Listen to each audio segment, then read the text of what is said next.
Hey, Tom. How are you? Congratulations. This movie's incredible. Thank you very much, man. Listen, I'm so glad you enjoyed it. Great suit, man. Thank you so much. Great Trying to get like Great you, suit. sir. Okay, so listen. Each movie seems like it has like the stunt. I've watched you talk about the motorcycle off the cliff. I've seen the behind the scenes on hanging on the side of a plane. After this many years of coming up with these incredibly innovative moments that are thrilling, they're cinematic, and they're safe, what have you learned? We're so safe. We're trying to be as competent as possible. I wouldn't say they're safe. We do it as safely as possible. Okay. As competently as possible. So to make it as competently as possible, what have you learned and how involved are you in designing the stunts? Look, everything. I produce these films. I'm involved in every single frame and every aspect of these movies. Every aspect. Sure. From top to bottom. So it's, and McHugh and I, we've made every film I've ever made over the past 16 years, whether you see his name on it or not. It's both of our collective minds at work through here, along with the other filmmakers that we're working with. Look, you just break it down and try to anticipate. Just like when I'm producing a film or I'm working, any artist that I'm working with, any filmmaker that I'm working with, I study their work. I study every actor. I study our crew's work, and I try to be as prepared as possible and as detailed as possible to anticipate any of the problems that could come up. Does it ever give you an itch to direct now that you've learned so much about that side of it? That's the whole thing. I've been asked to do that since I was a little kid, and I love producing films and I really love acting in movies.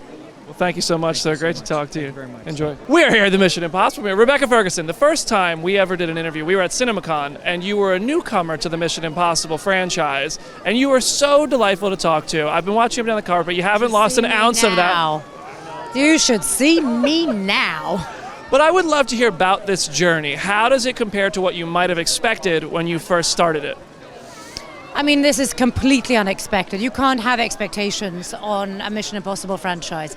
You don't know where it's going. You don't know who you are. You don't know why you're doing it. You just do it. You train and you're prepared.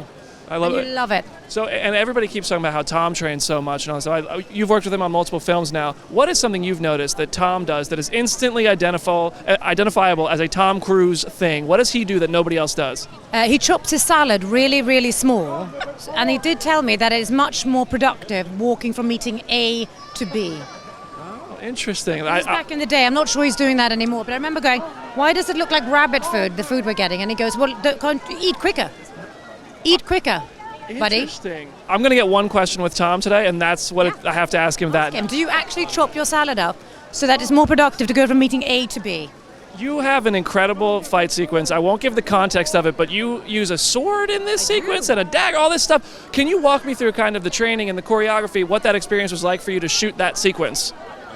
I mean, it was another form of training. I mean, what's so lovely is when you've done a mission films, you have the underlying sort of stepping stone into action and movement. So you have that. And then sword fighting was something. Tom's playing games over there. Did he get it? Did you play that game? Did he fucking get it? This dude can't lose. He can't lose. There's a game over there where you try to he apparently did it. You know what? It doesn't matter. It's utterly uninteresting. We'll get back to this meeting. So anyway. Sword fighting. Well, I have sword fighting. I'll tell you about that. No, I can tell you something fun. Please. My God, it's so loud. What is this? A Mission Impossible? Now we have to just start running through the streets. We have to just start sprinting through the streets. Pumping, eating salad, really finely chopped. Up salad. Chopped. That was like an Austin Powers moment right there. Chop. Go. Okay. I can tell you. This is 60 minutes. I can tell you. I did a sword fight. It was quite fun. It was incredible. No. Listen to this, okay? I had to fight with a sword, right? Yeah. Then you have to learn to fight with half a sword for the CGI when things go in. And so when we get really close to each other, we then fight. So the sword is then just a knife, but you have to move it as if it's a sword. So you now have to play with different levels of non-existing metal equipment. So you have to play weight. Which basically, if I do now, it'd be like... I'm kidding. That looked really heavy. Yeah. That looked real... Super heavy. It turns out you're a very good performer. Right. Thank you. Well, thank you so much for stopping by. Congratulations. Thank I hope you. to talk to you again sometime. Me too. Thank you.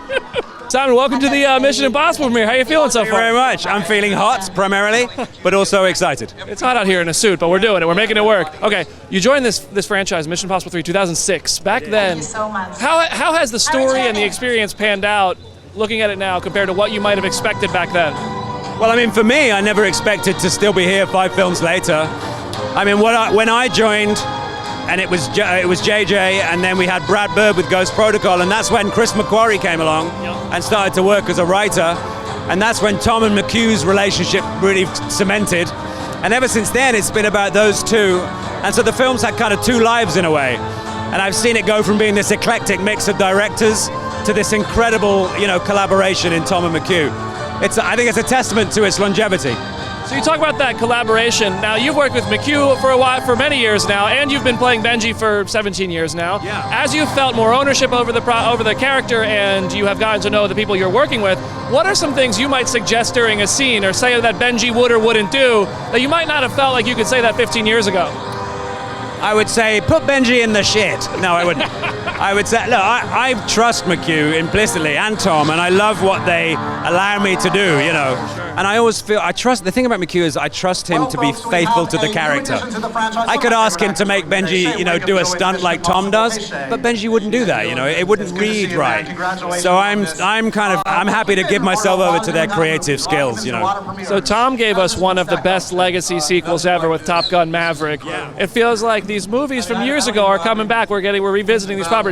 If you could go back and take one of your films and do that sort of sequel with it, do you have one in mind you think would be fun to go back to? I don't know, maybe Paul, because I feel like all the Cornetto films are kind of like self-contained and they don't need sequels, and we've kind of resisted making sequels to any of them because they are their own sequels, But we always wanted to make Pauls with an S when lots of Pauls come down, but we never did. It's a Paul invasion. We're going to go take over Comic-Con. Well, thank you. It's always a pleasure to talk to you. Enjoy. Hayley, hello again. Hello, good to see you. It's great to see you. Okay. We talked yesterday about you learned how to drive a car for this, drift a car, not just drive a car. I'm sure you already knew that, but drift a car is a bit different. It's a little bit different. So I'd love to hear, of all the stunts you got involved with, because Mission Impossible requires the cast members to go through these crazy moments, what was the moment that was like the single most nerve-wracking or terrifying that really stands out to you, like, anything could happen here? I think it was probably when I was prepping. I was in the early stages of learning how to drift with Wade Eastwood on a racetrack in England.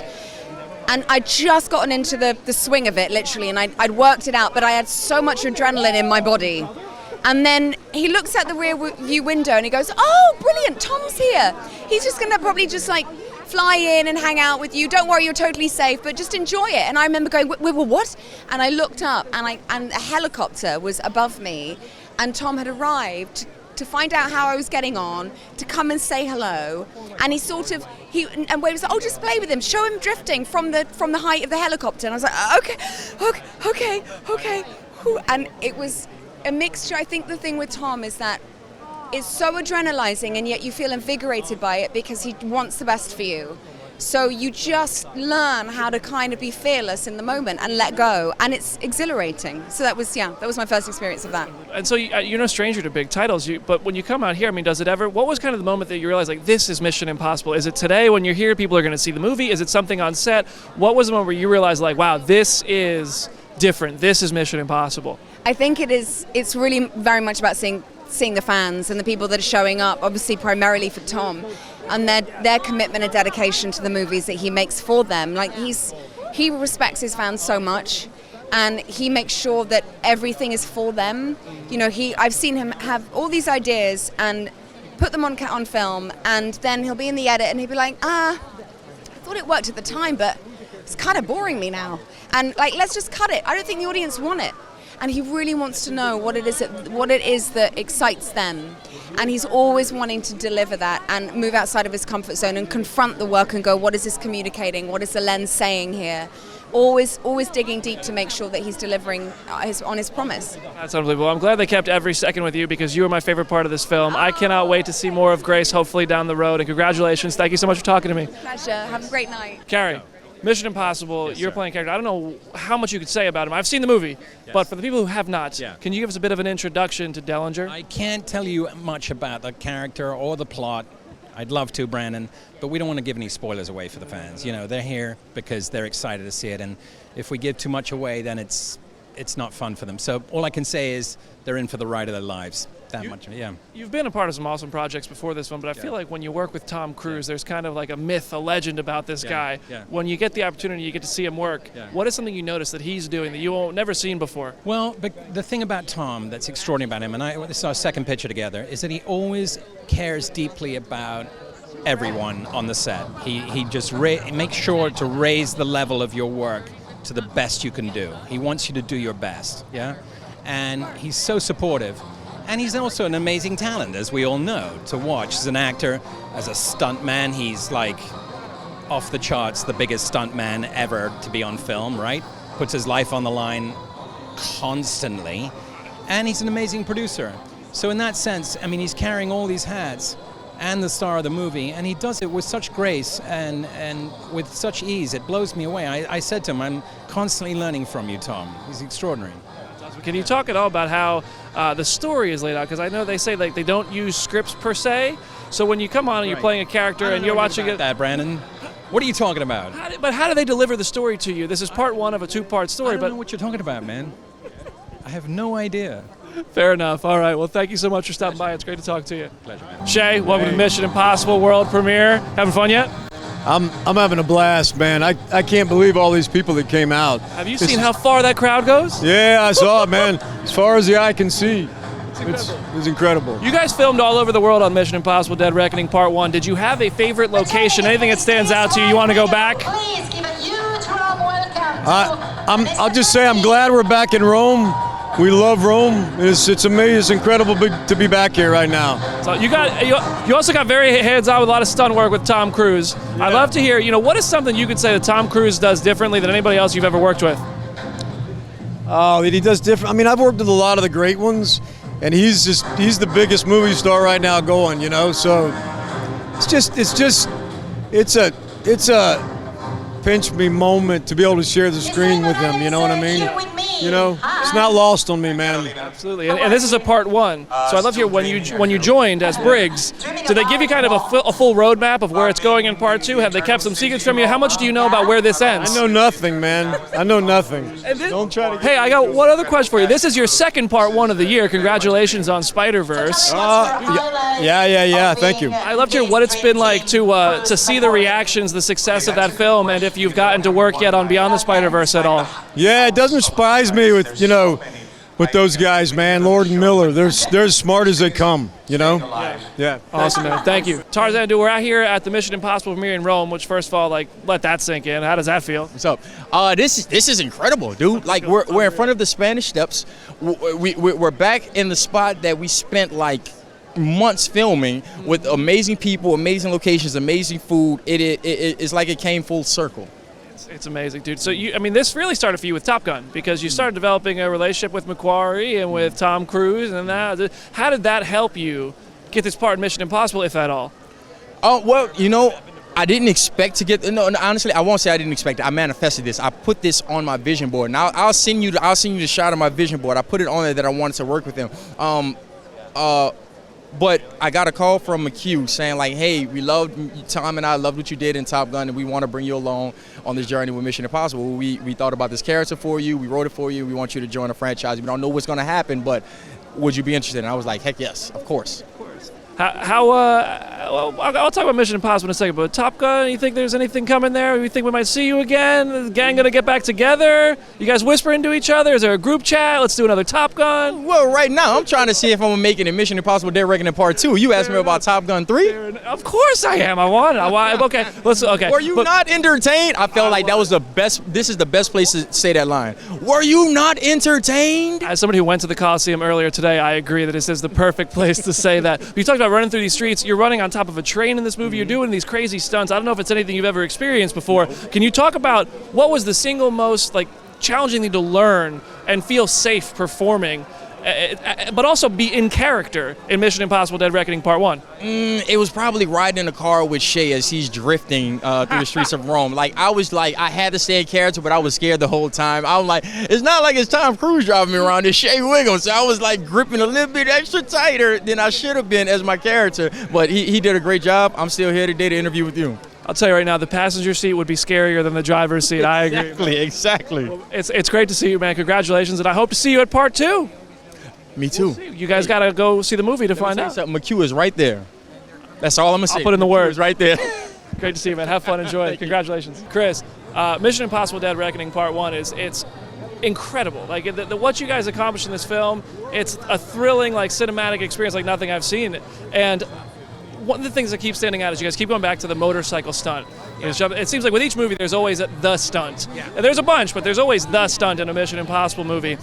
I would love to hear, when you guys start talking about these movies, the story of each one and the stunts of each one, do you build the story around the stunt sometimes? Do you build the stunt around the story? Is it kind of a process of both? I'd love to hear about how you guys crack that. Yeah, there's not a chicken, there's not an egg. Yeah. And sometimes we start with like Fallout started with the emotional story of Ethan and Julia, and the stunts were kind of floating around in the periphery. And the beginning of this one, I said, "What do you want to do?" And he said, "I want to ride a motorcycle off a cliff." "What do you want to do?" I was like, "I want to wreck a train. Let's just wreck a train." And of course, both of us at one point or another would remind the other, "This was your idea. You wanted to do this." And and Tom was very fortunate in one respect, is he got his stunt out of the way day one. Oh, wow. I'm still shooting that train. I mean, that just took forever, and it was very, very challenging. Everything, you can tell when something is caught in camera, and I really appreciate the effort you guys go to. How do you guys discover the line of, like, okay, this is where we have to, we can't do this safely, or we just can't, is there? No, anything is doable. Is it worth the risk? Right? Can I put the camera in a place where you're going to see it? And there are stunts, little stunts, where I just can't see Tom's face. It happens so quickly, and that's when I look at him and just say, it's just not worth doing. It's necessary for the story, but it's not worth getting injured when nobody can tell it's you. And so that forces you. Normally, your job is to hide the fact that it's a stuntman. I have the opposite problem. I got to show that it's Tom. And that means for every one of these stunts, we have to invent camera equipment, and we have to invent ways to shoot these sequences. And it's a testament to the crew. I've been there where he came up with an idea one night, and I said, the camera equipment does not exist to do this. And by the next afternoon, the camera existed. The team built it, and they built the rig. The camera was there, but they built the rig to do it, and you'll see it. It's extraordinary. That's unbelievable, man. And I mean, that demands to be seen on a big screen. I mean, absolutely. It's part of the experience. The theater, we watched it in here. I mean, the sound system, the screen, it's all part of the experience. Yeah. And it's like this summer, there's so many films that go into premium format theaters. How involved do the filmmakers get to be in, like, how the film is screened, where fans get to watch it? We're thinking about it all the time. And we're constantly working on designing a film that takes advantage of that, for the simple reason that we want people to have a shared experience with a crowd. The movie is different. You feel it differently. And you only get to do that for such a tiny window in the life of the film. And so that's why we're always trying to encourage people to go out and see it. And you're right, this summer, there's so many great movies coming, and we want to see everybody win. We just want to see everybody go to every one of these movies and have a good time. I can't wait to see this again on the biggest screen possible. Hey, you think I'll ever see Edge of Tomorrow ever again? Anything like that? Follow up there? I don't know. Favorite movies ever? We had such a cool idea for a sequel. I would have loved to see that come together. It's just so many stars have to align. It's a really tricky one. Maybe one day. Well, I can't wait for everybody to see Mission Impossible: Dead Reckoning Part 1, see it again myself, and then hopefully talk again in Part 2. Thank you.